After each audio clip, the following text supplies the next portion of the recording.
Specific, सब acute और chronic.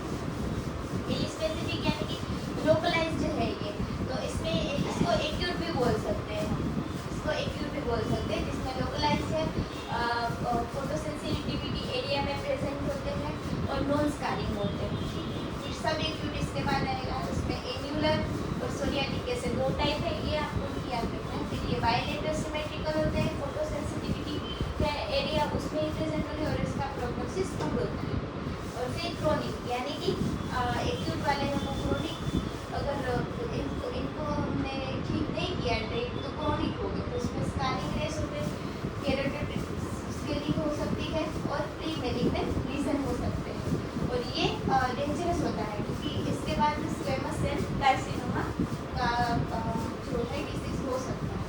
तो ये थे इसके कॉमन टाइप्स। फिर क्या आता है मस्कुलर स्केलेटल यानी कि बोन्स और मसल।